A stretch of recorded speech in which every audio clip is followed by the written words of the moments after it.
हा smart card phone आहे आणि याच्यामध्ये 3 नंबर रजिस्टर करतो आपण नातेवाईकांचे दोन. ज्यावेळेस कार्ड इन्सर्ट करतो तर त्याला त्या इथे स्मार्ट कार्डवर तो नंबर दिसतो आणि नंबर जर त्याला 1 नंबरवर फोन करायचा असेल आईचा असेल, 2 नंबरला वडिलांचा आणि 3 नंबर वकिलांचा असेल तर तो 1 नंबर दाबला की तो कॉल डायरेक्ट डायल होतो. त्याला डायल करायची वेगळी पद्धत नाही, बटन दाबलं की कॉल डायल होतो.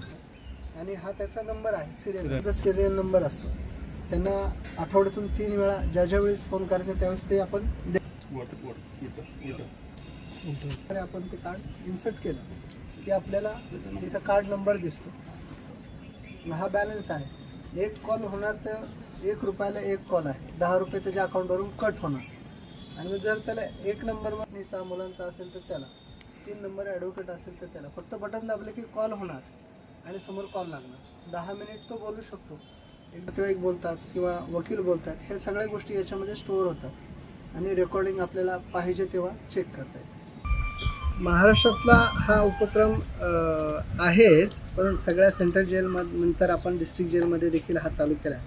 महाराष्ट्र कारागृह विभागाचे अपर पोलीस महासंचालक Prashant Burde sir, IG Supekar sir आणि DIG स्वाती साठे मॅडम यांच्या मार्गदर्शनाखाली संपूर्ण महाराष्ट्रातल्या कारागृहांमध्ये ॲलेन स्मार्ट कार्ड फोन हा चालू झालेला आहे. बंद्यांचा नातेवाईकांशी संपर्क राहावा या दृष्टीने आपण अनेक वेळा बातम्या पाहतो किंवा त्याच्यामध्ये कारागृहात मोबाईल चालतो ह्या घटना देखील पाहतो. खरं तर ती अवैध घटना, अवैध कृती आहे आणि ती टाळण्यासाठी ह्या ॲलेन स्मार्ट कार्ड फोनचा आम्हाला खूप चांगला सुरक्षेच्या दृष्टीने फायदा झालेला आहे. ह्या चालू करण्यामागे जो उद्देश आहे तो कुटुंबांशी आणि वकिलांशी बंदी सातत्याने संपर्कात राहावेत म्हणून ही सुविधा आठवड्यातून 3 वेळा दिलेली आहे, 10 मिनिट प्रत्येकी बोलायला. आणि नातेवाईकांचा जे व्हेरिफिकेशन आपल्याला करायचं आहे तर त्यासाठी आपण बंद्यांचे जे नातेवाईक आहेत त्यांचा फोनचं बिल, दुसरं सिम कार्ड SDR आणि तिसरं म्हणजे आधार कार्ड, ह्या 3 गोष्टी घेतो. त्यावर व्हेरिफिकेशन करतो आणि ते झालं की लगेच त्यांना कार्ड वाटप करतो. आज घडीस आपल्याकडे 200 बंद्यांना स्मार्ट कार्ड वाटप केलेले आहे आणि हे वाटप झाल्यानंतर आता दररोज बंदी आपल्या नातेवाईकांशी म्हणा, वकिलांशी म्हणा संवाद साधत संपर्कात आहेत. याच्यामुळे सुरक्षेला खूप चांगला फायदा झालेला आहे. अवैध कृतींवर अटकाव येण्यासाठी ही खूप चांगली गोष्ट आहे. आणि त्याचबरोबर बंदी देखील सॅटिस्फाईड आहेत की आम्हाला संवाद साधता येतो. लांबच्या राज्यातले किंवा तालुक्यातले, जिल्ह्यातले जे बंदी आहेत तर त्यांना संपर्काला खूप चांगली गोष्ट झालेली आहे. आज आपल्या कारागृहामध्ये नाही म्हटलं तरी दिल्ली, हरियाणा, उत्तर प्रदेश, मध्य प्रदेश, कर्नाटक अशा विविध राज्यातले आरोपी आहेत. ओडिसा, वेस्ट बेंगॉल अशा विविध राज्यातले बंदी आहेत.